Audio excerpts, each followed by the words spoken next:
Hello students, let's understand this question. The question is heavy water is obtained by, and we have these four options. First is boiling water, second is heating H2O2, third is prolonged electrolysis of H2O and fourth is all of these. यानी हमें बताना है कि heavy water किस तरीके से obtain किया जाता है। तो अगर हम यहाँ पे देखें किस तरीके से हेवी वाटर ऑब्टेन किया जाएगा, तो सबसे पहले तो हम ये समझते हैं कि हेवी वाटर क्या होता है। So now heavy water is D2O, that is deuterium in place of protium, यानी हाइड्रोजन की जगह पे अगर हम यहाँ पे D लिखते हैं फॉर्मूला में, तो ये होता है हेवी वाटर। तो अगर हम देखें ये कैसे मिलता है, अगर हम नॉर्मल ऑर्डिनरी वाटर की यानी H2O का बहुत ज्यादा देर इलेक्ट्रोलिसिस परफॉर्म करते हैं तो हमें D2O मिलता है, यानी हम बोल सकते हैं it is obtained by prolonged electrolysis of ordinary water, यानी जो नॉर्मल वाटर है उसका अगर हम बहुत ज्यादा देर इलेक्ट्रोलिसिस करते हैं तो हमें मिलेगा D2O which is H2O।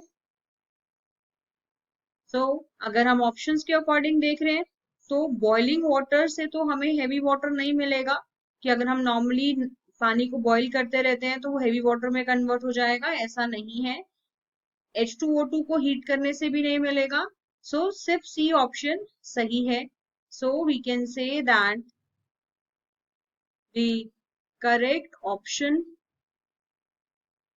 is C option. Observe the following statements. First statement is heavy water is harmful to the growth of animals. Second statement is heavy water reacts with Al4C3 and forms deuterated acetylene. Third statement is BaCl2.2D2O is an example of interstitial deuteriate. The correct statements are, and we have these four options. First is 1 and 3, second is 1 and 2, third is 1, 2, 3 and fourth is 2 and 3। यानी हमें इन सारे statements में से बताना है कौन सा statement correct है। तो अगर हम यहाँ पे देखें, फर्स्ट स्टेटमेंट हमें गिवन है heavy water is harmful to the growth of animals, ये स्टेटमेंट बिल्कुल सही है। एनिमल्स के लिए और कुछ और लिविंग ऑर्गेनिजम्स के लिए हेवी वाटर उतना अच्छा नहीं होता, वो हार्मफुल रहता है। तो फर्स्ट स्टेटमेंट करेक्ट है that heavy water which is D2O is harmful for the growth of animals। Second statement हमें given है that heavy water reacts with Al4C3 and forms deuterated acetylene। अगर हम यहाँ पे देखें हमें एल्यूमिनियम कार्बाइड गिवन है दैट इज Al4C3। अगर हम इसको रिएक्ट करते हैं विद हेवी वाटर D2O तो ये यहाँ से क्या प्रोडक्ट फॉर्म करेगा ये हमें बताना है। सो कार्बाइड के हाइड्रोलिसिस से प्रोडक्ट बनाने के लिए हम इसको ऐसे आयनिक फॉर्म में कंसिडर कर सकते हैं, क्योंकि ये यहाँ पे एल्यूमिनियम +3 आयन होगा और ये हम इस तरीके से लिख सकते हैं C4- होगा। सो हमने जो भी मेन कार्बाइड का फॉर्मूला है उसे आयनिक फॉर्म में इस तरीके से लिखा। अब अगर हम यहाँ कंसिडर करते हैं तो D2O के अंदर लेट्स सपोज D+ आयंस है एंड OD- आयंस है, जस्ट लाइक वाटर में H+ एंड OH- होते हैं। अब यहाँ पे जो प्लस है यानी केटायन है वो इस एनायन के साथ बॉन्ड बनाएगा एंड यहाँ पे जो एनायन है वो इस केटायन के साथ, तो प्रोडक्ट मिलेगा हमें CD4 plus AlOD whole thrice. So ये हमारे पास कंपाउंड फॉर्मेशन होगी।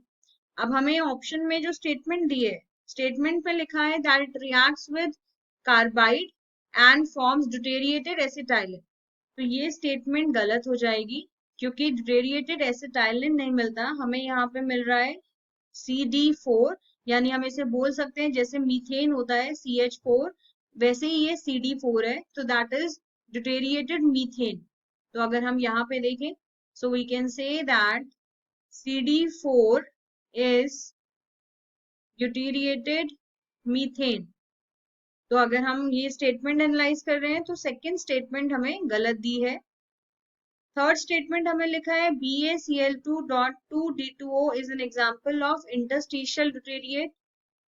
तो वो स्टेटमेंट बिल्कुल सही है, क्योंकि अगर हमारे पास कंपाउंड है BaCl2.2H2O, तो हम बोलते हैं कि ये जो वाटर मॉलिक्यूल है ये इस आयनिक सॉलिड के आयनिक स्ट्रक्चर में यानी उसके इंटरस्टिशियल साइट्स में ट्रैप हो गया है।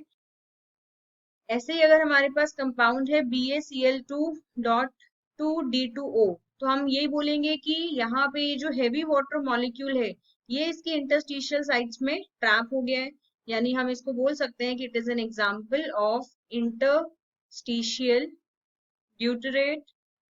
जैसे हम इसे इंटरस्टिशियल हाइड्रेट बोलेंगे, तो ये बिल्कुल सही है। तो अगर हम ऑप्शंस कंसिडर करते हैं, सो हमारे पास जो फर्स्ट एंड थर्ड स्टेटमेंट है वो सही है एंड सेकंड स्टेटमेंट गलत है। सो करेक्ट स्टेटमेंट्स है 1 and 3, that means the option is A. So we can say that the correct option is A option. Separation of H2O and D2O by fractional distillation is possible because D2O has, first option, higher density than that of H2O. Second option, higher boiling point than that of H2O. Third option, higher freezing point than that of H2O. And fourth option, lower dielectric constant than that of H2O. यानी हमें बताना है कि हम इन दोनों को fractional distillation से separate क्यों कर पाते हैं, उसका रीजन क्या है। ये हमें क्वेश्चन में ऑलरेडी गिवन है, हमें इसका रीजन बताना है। तो अगर हम इसका रीजन समझते हैं, तो सबसे पहले तो हम ये समझते हैं कि फ्रैक्शनल डिस्टिलेशन टेक्निक कब यूज होती है। When two liquids have lesser difference in their boiling points, they can be separated by fractional distillation। यानी हम उन्हें फ्रैक्शनल डिस्टिलेशन से तब सेपरेट कर पाते हैं अगर दो लिक्विड्स के बॉइलिंग पॉइंट में बहुत कम डिफरेंस हो। तो अगर हम यहाँ पे देखें H2O एंड हेवी वाटर की अगर हम बात करते हैं, तो इन दोनों के बॉइलिंग पॉइंट में बहुत कम डिफरेंस होता है, H2O and D2O। and if we see the boiling point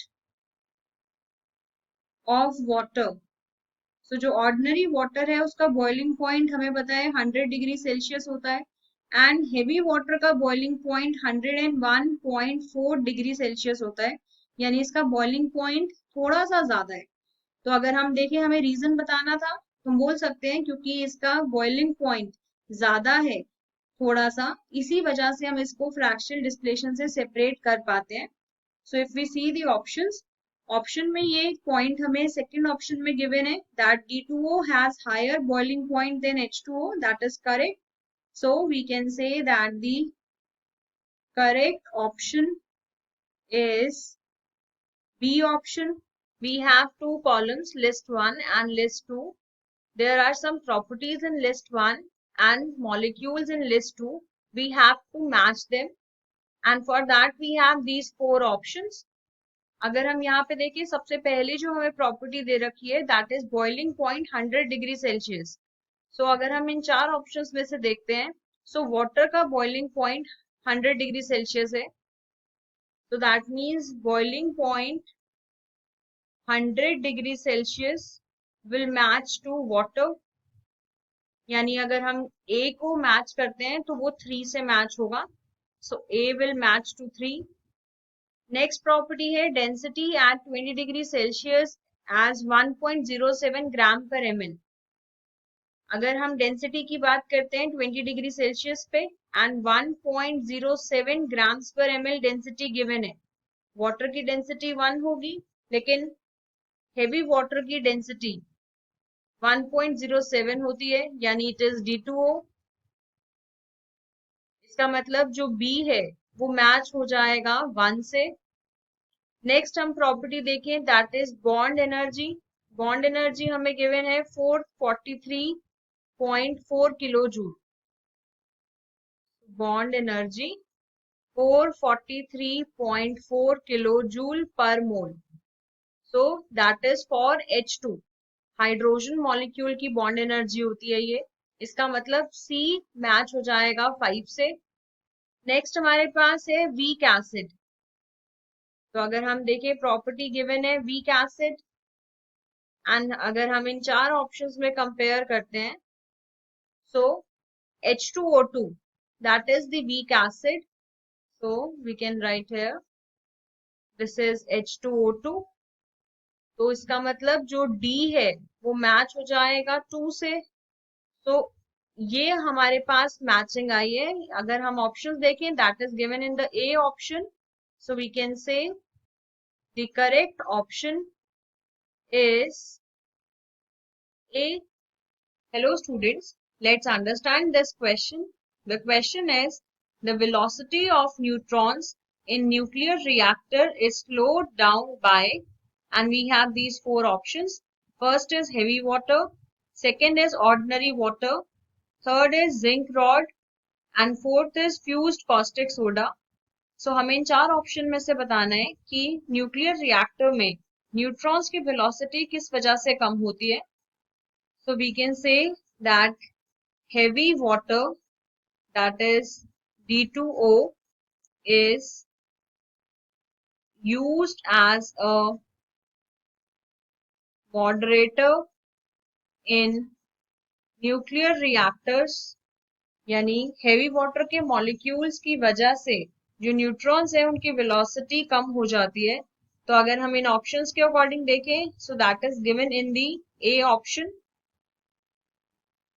So the correct option is A, which is heavy water.